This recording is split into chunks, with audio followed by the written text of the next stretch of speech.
You're in the cinema, about to watch yet another sequel to a forgotten franchise nobody asked for. You're getting popcorn and a drink to drown out your Jared Leto-induced sorrow with a sugar rush. You pay and they hand you a cup.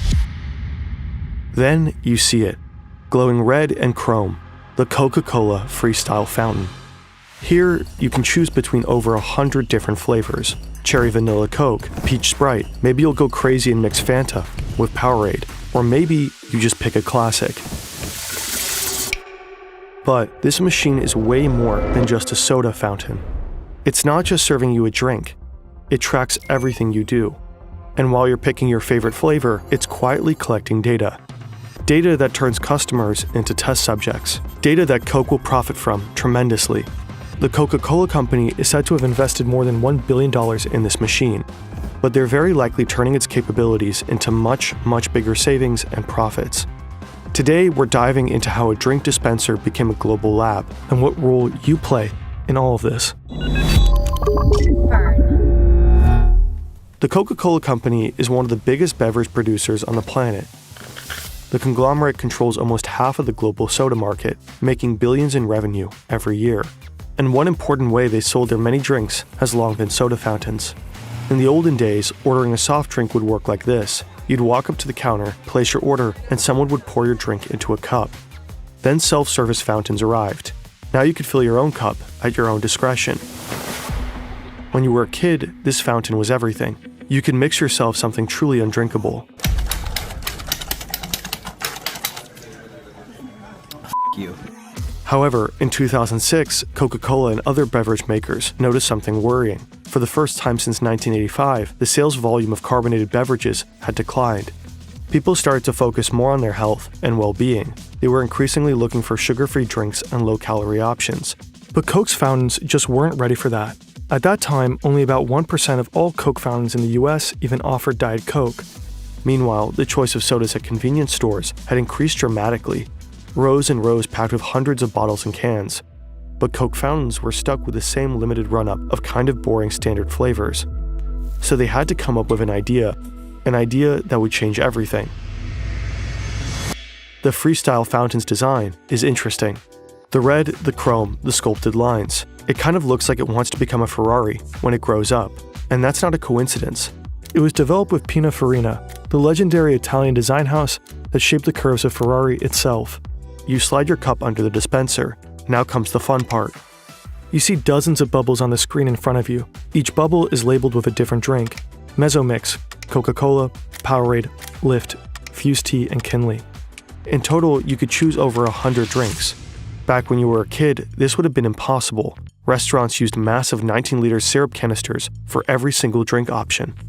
Nowadays, all these flavors fit into just about 30 tiny cartridges. The cartridge design is inspired by medical tech, where precise dosing is critical. Just as insulin pumps deliver exact amounts of medication almost drop by drop, the Freestyle system carefully meters syrup and carbonated water for each pour. In theory, every pour is perfectly measured, drop by drop, turning your drink into a precise masterpiece. But Coke from a Freestyle fountain actually tends to taste a little different from the one you buy in the supermarket.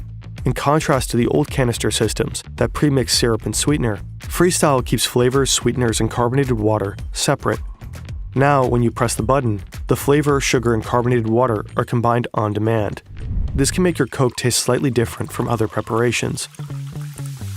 Staring at the bubbly screen, curiosity kicks in. You came in for your usual, but you gotta admit, some options here are tempting. You tap the Powerade bubble, and suddenly a whole lineup appears. Powerade Raspberry, Powerade Lemon, Powerade Strawberry. So many choices. Which one to pick? You even mix a drink that doesn't exist before. You could create your own secret flavor. And won't that make you special? The Freestyle Fountain is fun. It lets you explore. It bewilders. It sparks curiosity. It might even provoke play. And that's exactly the point. Coca-Cola doesn't just want to sell you a beverage. It wants you to feel something.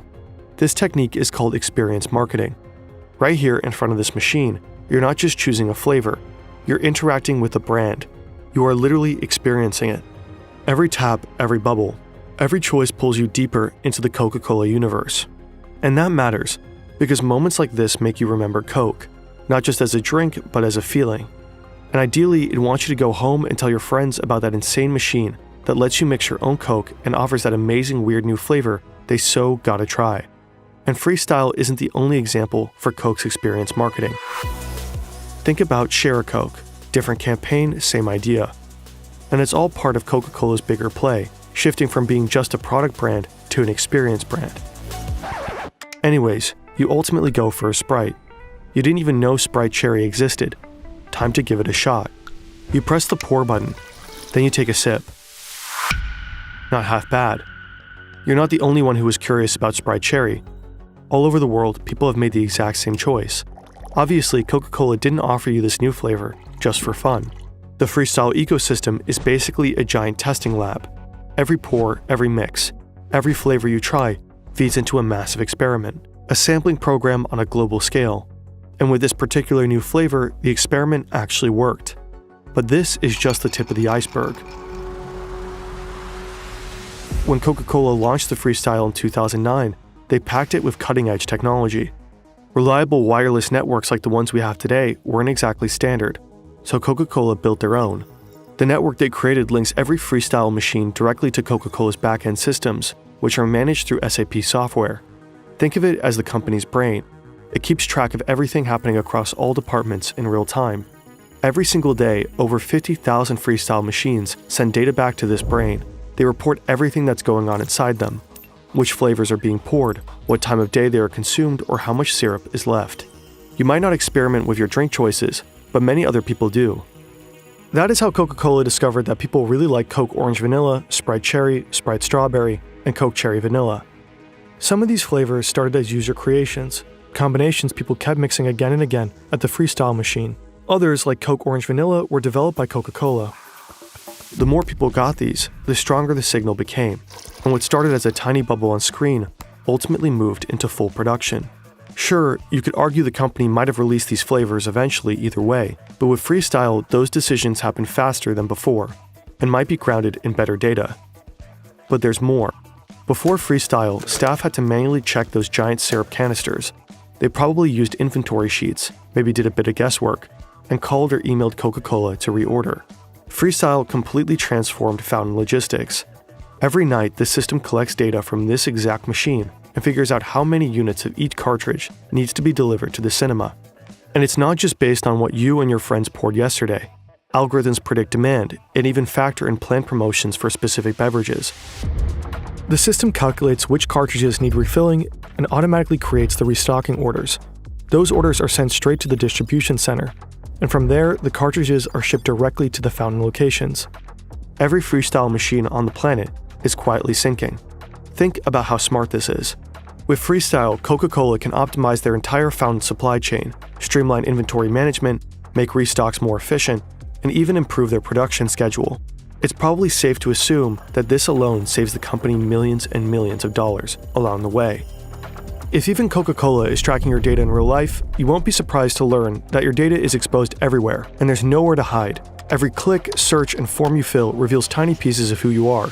That you had to look up how to spell bourgeois 6 or 7 times for your online comment war, that you don't understand the 6-7 meme, or that you enjoy mixing Sprite and Fanta. Disgusting animal. With data breaches rising every year, your personal information is at risk. Shady data brokers sell it, scammers use it, and even steal your identity. Not that anybody would want your particular identity, but, theoretically. If they did, they could take out fraudulent loans, open accounts in your name, and cause serious legal and financial headaches. This is where Incogni comes in. It tracks down your personal data across hundreds of sites, from data brokers to people search platforms, and removes it repeatedly. With the custom removal feature, you can even send links to websites exposing your info, and Incogni will handle it for you. Just create an account, authorize Incogni, and take back control of your personal data. Get 60% off with our code FERNTV at the link below, or scan this QR code. Go protect yourself. Let's get back to Coke's genius machine, because, well, there's more. The data streams don't only report back. Marketers at HQ can push new campaigns straight to the Freestyle. It took a while to get to this level.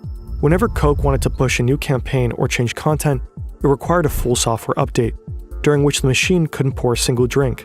Not exactly ideal, considering many fountains are located in high-traffic fast food chains. So in the mid-2010s, Coca-Cola integrated AirWatch, a modern device management platform. Now, instead of sending out a massive software update whenever marketers want to roll out a campaign, they could push tiny data packages. While receiving the configurations, the machines most likely stay fully operational. They simply download and display the new content, like this Halloween special. What happens next is called nudging. A new flavor might be the first bubble you see, or a short teaser video might just catch your eye. You're still free to pick whatever you want, but those gentle nudges make you more likely to experiment. Thousands of individual recorded choices to try some bizarre Halloween flavor, all feeding directly into Coca-Cola's product development. But wait a minute, this little black dot up there, is that a camera? Is this thing recording you? Well, Coca-Cola did plan to install a camera in one of their Freestyle models. They even included it in their spec sheet and described it with the words, future capability for motion sensing and facial recognition. This way, the company could have tracked every smile when you mix flavors, every frown when it doesn't taste right after a little test sip, literally observing which combos make you happy or annoyed. Every reaction is data. But could they really pull this off? At least in theory. In Europe, for example, strict data protection laws such as general data protection regulations would likely not allow this to happen. In the US, however, businesses and event venues are increasingly experimenting with facial analysis and recognition technology in public spaces, so hypothetically, it might be feasible there. According to Fortune, in early 2024, AI company Quantify referenced a facial recognition project tied to Freestyle. In a now-removed entry on their website, it reportedly said, each vending machine comes with a camera installed, in which an image is captured for every customer interacting with the machine. Coca-Cola's marketing team aspired to use these images to generate insights on consumer preferences and usage patterns. Reportedly, Quantify built a machine learning model to detect customer demographics. Basically, the Coca-Cola company could know you're a guy in your 20s, standing here grabbing that Sprite cherry. After Fortune asked questions, the post seemingly vanished. A spokesperson for Coca-Cola said cameras in Freestyle fountains were just tested in a laboratory setting from 2018 to 2019. When we asked Coca-Cola about this, they did not respond. The creepy camera hole aside, the technology is pretty impressive. A single globally deployed machine expanding flavor variety, strategically pushing experience marketing, enabling hyper-detailed flavor testing, micro-campaigning, and optimization of the supply chain. You probably stood in front of one of those before and never even had a clue. But there is this one central question we just couldn't shake. Just how much are they saving and making with this? In order to find out, we went down a rabbit hole, annual reports, analytics, figures, and company filings, only to realize there is no concrete data. Sure, we found a few clues here and there, but we could barely make anything useful out of it, especially because gains from Freestyle are tangled up with other projects. When we reached out to Coca-Cola for comment, they didn't respond, so we had to call in backup. Enter Yannick, the team's spreadsheet wizard. He dove into everything we could find out about Freestyle and started making sense of it. His analysis is split into 3 parts. First, payback. Let's start with Coca-Cola's assumed revenue from Freestyle machines. To get a rough baseline, we looked at something similar, loyalty programs like Payback. Payback usually returns an estimated 0.5 to 3% of your spending. Sounds like a bad deal for them, but here's the thing, it works. Because when people get a little something in return, they tend to spend even more. And while they do, Payback collects tons of data, or what they buy, when they buy, and where they buy. You can't fully compare Payback to Coke Freestyle, but both follow the same idea. Encourage people to buy, and learn as much as possible while they do. The data collected through loyalty programs like Payback enables targeted marketing and personalized offers, helping deliver messages that are relevant to individual consumers. Studies like this one show that loyalty programs can improve gross margins by 2 to 4%, not simply because people buy more, but because companies can make smarter, data-driven marketing and product decisions. Using that logic, we can conservatively assume a 2% margin on revenue for Freestyle. This is a very rough estimate, but enough to get a sense of scale. According to one source, Coke Freestyle machines dispense around 4 billion drinks per year. Assuming an average of $2 per drink and a 2% margin, that adds up to roughly $160 million in yearly gains, well over $1 billion since Freestyle's inception. Second, the value of data. Back in 2015, Coca-Cola teamed up with Hivery, a company focusing on AI-driven optimization. Their mission was to optimize vending machine sales. One of Hivery's clients was Reyes Coca-Cola Bottling Co., a U.S. bottler with roughly 19,000 vending machines in hospitals across California and Nevada. Hivory's software combines sales data with machine learning and some algorithms to predict demand for every beverage in every machine. Reportedly, Reyes saw a 6% sales increase and a 15% reduction in restocking trips. These numbers suggest that data-driven supply chain management can generate significant sales boosts and cost savings. It is reasonable to assume that freestyle fountains could yield similar results. Third, new flavors. Some of the new flavors Coca-Cola launched based on their freestyle testing turned out about as popular as the deeply disappointing and unwanted sequel you're going to endure in a few minutes. Take Coke Cherry Vanilla, for example. Even though it was one of the most beloved freestyle combos, Coca-Cola decided to not produce any more in 2024 due to declining demand. Freestyle may help spot promising new flavors, but it doesn't seem to be foolproof. Out of 4 flavors brought to the market, 2 did not survive. This doesn't necessarily mean they were bad investments, just that they weren't long-term hits. Coca-Cola may have overestimated how representative freestyle users are for the broader market. Again, our request for comment went unanswered. While Coca-Cola rarely publishes concrete sales data for specific products, we found a number for one of their newer non-freestyle Sprite products that shows the potential of this market. Sprite Chill generated $50 million in sales in its first 21 weeks in the North American market. Again, it's hard to estimate the total profit the company may have made through new flavors that started on freestyle, and how important the fountain data was for their success.